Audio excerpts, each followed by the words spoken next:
अस्सलामु अलैकुम वरहमतुल्लाहि वबरकातुहू। बिस्मिल्लाह अल्हम्दुलिल्लाह वस्सलातु वस्सलामु अला नबीना मुहम्मद व अला आलिहि व सहबिहि अजमईन व बाद। मुहतरम नाज़रीन, कुरान करीम के 8वें पारे के अंदर अल्लाह रब्बुल आलमीन ने 3 गिरोहों का एक क़िस्सा बयान किया है। आज की इस नशिस्त में इंशाअल्लाह हम उसी क़िस्से के ताल्लुक़ से कुछ चीज़ें जानने की कोशिश करेंगे।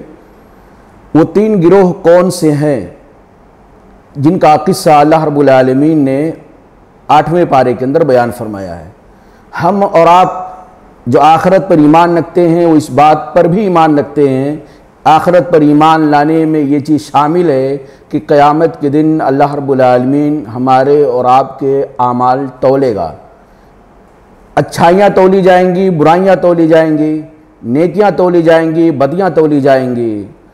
फ़अम्मा मन सक़ुलत मवाज़ीनुहु फ़हुव फ़ी ईशतिन राज़िया व अम्मा मन ख़फ़्फ़त मवाज़ीनुहु फ़उम्मुहु हाविया। पहला गिरोह जिसका तज़किरा अल्लाह रब्बुल आलमीन ने किया है वो गिरोह है जो अल्लाह रब्बुल आलमीन की तालीमात को, अल्लाह रब्बुल आलमीन के ज़रिए भेजे गए अंबिया कराम की हिदायत की तकज़ीब करने वाला गिरोह था।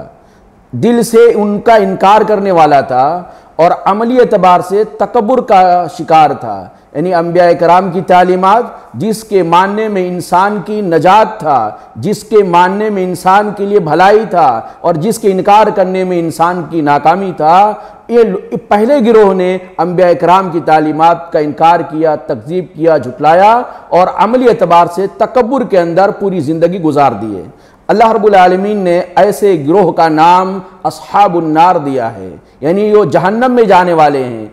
इनके मरने के टाइम पर भी अल्लाह रब्बुल आलमीन ने इरशाद फरमाया, ला तुफ़त्तहु लहुम अबवाबुस समा, आसमान के दरवाजे इनके लिए खोले नहीं जाएंगे। क्या मतलब?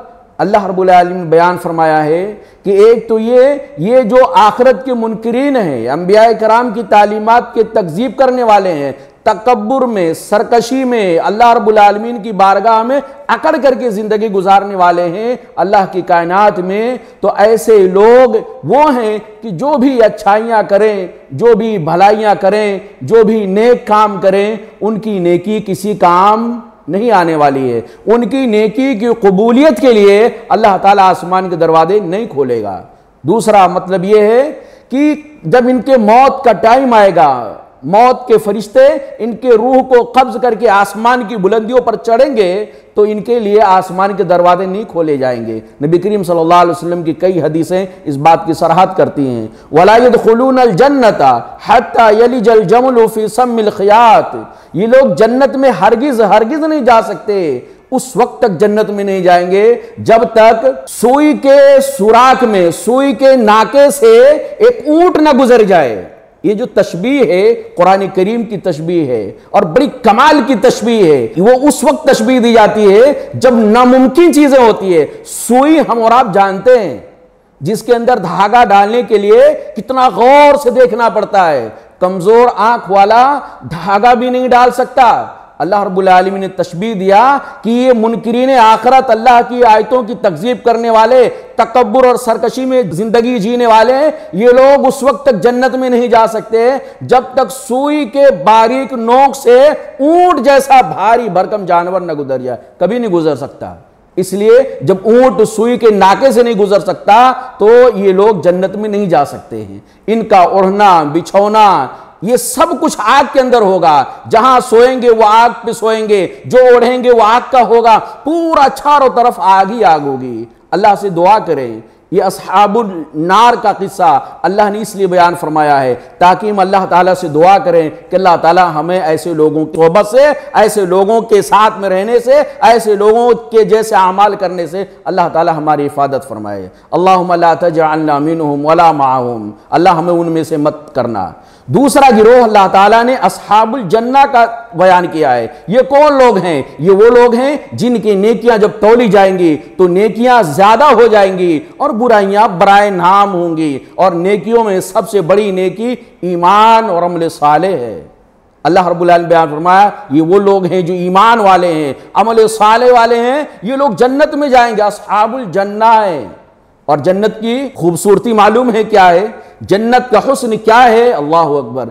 जन्नत का सबसे अजीम हुस्न ये है कि दुनिया के अंदर जो दिलों के अंदर कदूरतें, नफरतें, अदावतें, हसद, बोगद, ये सारी की सारी चीजें जो दिलों के अंदर पनपती रहती हैं, जन्नत की खूबसूरती ये है कि आदमी को जन्नत में जाने से पहले, आदमी को जन्नत में दाखिल करने से पहले तमाम किस्म के कल्बी बीमारियां, अंदरूनी बीमारियां, सीने की गंदगियां सब अल्लाह ताला माफ फरमा देगा, मिटा देगा। व नज़अना मा फी सुदूरिहिम, जो इनके दिलों के अंदर, जो इनके सीने के अंदर गंदगी होगी हसद की शक्ल में, बोग़्ज़, नफरत, अदावत, दुश्मनी, ये सब अल्लाह ताला पहले निकाल दिया। उसके बाद साफ सुथरा दिल लेके लोग जन्नत में जाएंगे। ये जन्नत की खूबसूरती है, वहां लड़ाई झगड़ा नहीं होगा। और जन्नत की, अल्लाह अकबर, अस्हाबुल जन्ना के बारे में अल्लाह ताला ने कितना लतीफ मामले की तरफ इशारा किया है। बहुत कमाल की चीज है ये। वो कमाल की चीज क्या है? अल्लाह रब्बुल आलमीन अहले जन्नत को जन्नत में दाखिल कर दिया तो ये नहीं कहेंगे जन्नती, अरे ये मैंने कुछ किया ना, दुनिया के अंदर कितनी मेहनतें किया, कितनी बातें किया, कितनी बंदगी की, कितना सब्र किया अल्लाह के दीन के रास्ते पे चलने की वजह से ये परेशानियां जो हमने झेला, दुनिया के अंदर हमने जो नेकियां किया, उन नेकियों की बुनियाद पर हमें जन्नत मिलनी ही चाहिए। ऐसा नहीं, बल्कि वो जन्नत की नेमत पा करके भी कहेंगे अल्हम्दुलिल्लाहिल्लज़ी हदाना लिहादा, ये मेरा कमाल नहीं है, मेरे रब का कमाल है, अल्लाह का फजल है। जन्नत मिली है अल्लाह के फजल से मिली है, अल्लाह के एहसान से मिली है, अल्लाह रब्बुल आलमीन की तौफीक से मिला हुआ है। ये सब अल्लाह का कमाल है। वरना मैं कहा कि किस काम का था, मेरी इबादतें कहा थी, मेरी रियाजतें कहा थी, मेरी भलाइयां इतनी कहा थी कि अल्लाह रब्बुल आलमीन की जन्नत हमको मिल जाती। तो एक तरफ ये जन्नती कह रहे हैं जो जन्नत मिली है, जन्नत की जो नेमतें मिली हैं, ये सब अल्लाह रब्बुल आलमीन के फजल से मिला है। और उधर अल्लाह ताला क्या कह रहा है? अल्लाह ताला जन्नत में जन्नतियों को दाखिल करते हुए कह रहा है उरिस्तुमूहा बिमा कुंतुम तामलून, ये तुमको जो जन्नत दी जा रही है, जन्नत के जो वारिस तुमको बनाया जा रहा है, ये इसलिए कि तुम दुनिया के अंदर नेकियां करके आए हो। अल्लाह अकबर। नेकियां करने वाले कह रहे हमारी नेकियों का कोई बात ही नहीं है,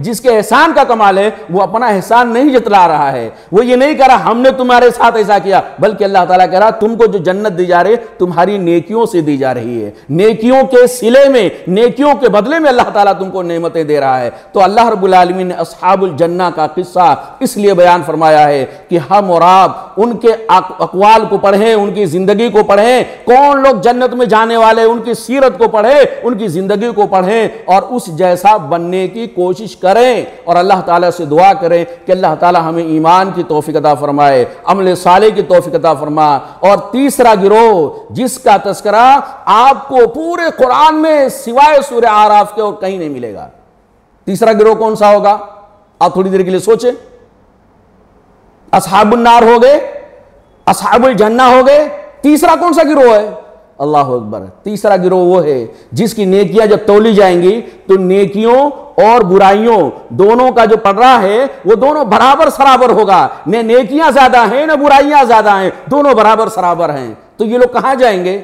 इब्तिदा में ये कहीं नहीं जाएंगे, न जहन्नम में जाएंगे न जन्नत में जाएंगे। जन्नत में इसलिए नहीं जाएंगे कि बुराइयां इनके पास हैं, और जहन्नम में इसलिए नहीं जाएंगे कि इनके पास नेकियां हैं। फिर कहां जाएंगे? ये जन्नत और जहन्नम के बीच में दीवार होगी, उस दीवार पर अल्लाह ताला इनको खड़ा रखेगा, जिसको अस्हाबुल आराफ कहते हैं। क्या कहते हैं? अस्हाबुल आराफ। आराफ ये उर्फ की जमा है। उर्फ के माने होता है उभरा हुआ हिस्सा, उभरी हुई जमीन। हमने मुर्ग को देखा है, मुर्ग के सर पे जो चोटी होती है जिसको कलगी कहते हैं, उसको अरबी के अंदर उर्फ कहा जाता है। तो जन्नत और जहन्नम दोनों के बीच में एक दीवार है, उभरी हुई जमीन है, उसी जमीन पर उसी उभरे हुए हिस्से को आराफ कहा जाता है। और अल्लाह ताला ऐसे लोगों को जिनकी नेकियां बुराइयां बराबर सराबर होंगी उनको वहां पे ठहरा देगा, काफी दिनों तक ठहरे रहेंगे जब तक अल्लाह का फैसला नहीं आएगा। इनका मामला बड़ा अजीब होगा। ये जहन्नमियों को भी देखेंगे, जन्नतियों को भी देखेंगे। जहन्नमियों को देखेंगे तो कहेंगे अच्छा, दुनिया के अंदर पहचानेंगे। जहन्नमियों की तरफ देखेंगे तो बड़े बड़े सरदारों को पहचानेंगे, ये फला है, ये फला है, ये फला है। और दुनिया के अंदर क्या किया? वो बातिल पर अड़े रहने के लिए, बातिल की तरफ लोगों को दावत देने के लिए, अहले हक को हिकारत की नजर से देखते हुए वो लोग क्या रवैया इख्तियार करते थे। अस्हाबुल आराफ जहन्नमियों की तरफ देखेंगे और कहेंगे तुम्हारी जमीयत, तुम्हारी तादाद, तुम्हारी कसरत तुम्हें कोई फायदा नहीं दिया, तुम्हारा तकब्बुर, तुम्हारा आना, तादाद की बेस पे तकब्बुर करना, मालो दौलत की बेस पे तकब्बुर करना, गुरूर, घमंड, ये तुम्हारा किसी काम नहीं आया। और साथ ही साथ ये भी कहेंगे कि ये अहले ईमान जिनके बारे में जो दुनिया के अंदर मामूली पोजीशन में थे, अल्लाह वाले थे, अल्लाह के नेक बंदे थे, इनके बारे में तुम कसमें खाते थे अल्लाह ताला इनको कुछ नहीं देने वाला है, देखो देखो ये इनको अल्लाह ताला ने जन्नत में दाखिल कर दिया। तो नेक लोगों का मजाक उड़ा रहे थे और कहते थे अल्लाह इनके ऊपर कोई फजल नहीं किया, दुनिया में दौलत नहीं दिया, शोहरत नहीं दिया, ओहदा नहीं दिया, मनसब नहीं दिया, नामो नमूद नहीं दिया, तो अल्लाह ताला आखिरत में भी इनको नहीं देगा, और अल्लाह ताला ने दुनिया में हमको दिया तो आखिरत में भी हमको देगा। ये जो तुम्हारी सोच थी आज देख लो, जिनके बारे में तुम कसम खा के कहते थे अल्लाह इनके साथ कोई अच्छा मामला नहीं करेगा, अल्लाह ने इनको जन्नत में दाखिल कर दिया। अल्लाह अकबर। उसके बाद जन्नतियों की तरफ देखेंगे तो कहेंगे तुम्हारे ऊपर सलामती हो, अल्लाह की रहमतें हो, ये भी जन्नत में नहीं जाएंगे लेकिन जन्नत में जाने के उम्मीदवार होंगे, और आखिर में अल्लाह रब्बुल आलमीन जब चाहेगा तो इनको भी जन्नत में दाखिल फरमा देगा। ये वो लोग हैं जिनकी नेकियां और बुराइयां दोनों बराबर थी, अल्लाह अपने फजल और करम से इनकी बुराइयों को माफ फरमा देगा और नेकियों को कबूल करके जन्नत में दाखिल करेगा। अस्हाबुल आराफ का किस्सा अल्लाह ने इसलिए बयान फरमाया है कि हम और आप अल्लाह ताला से दुआ करें, अल्लाह ताला हमें ऐसे जुमरे में भी दाखिल ना फरमा कि जन्नत से काफी देर तक महरूम रहें। जन्नत में जाने के लिए नेकियां ज्यादा होनी चाहिए, बुराइयां कम होनी चाहिए या माफ होनी चाहिए, लेकिन अगर जन्नत में अगर किसी आदमी की अच्छाइयां और बुराइयां दोनों बराबर हो गई, अल्लाह अकबर, जरा सोचो थोड़ी देर के लिए, एक बार अस्हाबुल आराफ से अगर कोई पूछे कि तुम्हारी ख्वाहिश क्या है, तुम्हारी नेकियां और बुराइयां दोनों बराबर हैं, बताओ तुम्हारी ख्वाहिश क्या है, तो वो यही कहेंगे कि या अल्लाह एक बार दुनिया में सुबहान अल्लाह, अल्लाहु अकबर, ला इलाहा इल्लल्लाह कह लेता तो वो नेकी हमारी नेकी के तराजू में चली जाती और हमारी नेकियां ज्यादा हो जाती, हमें यहां आराफ पर रहने की जरूरत नहीं पड़ती।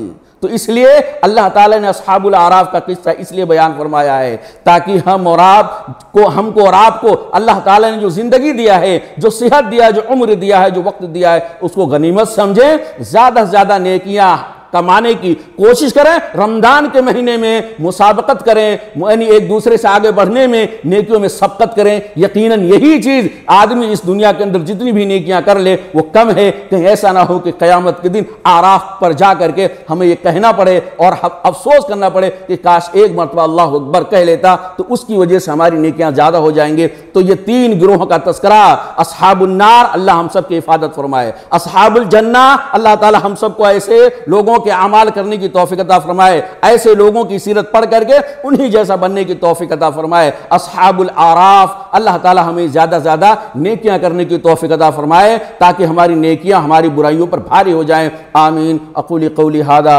अस्तग़फ़िरुल्लाह ली व लकुम व लिसाइरिल मुस्लिमीन फ़स्तग़फ़िरूहु इन्नहु हुवल गफ़ूरुर रहीम। वस्सलामु अलैकुम व रहमतुल्लाहि व बरकातुहू।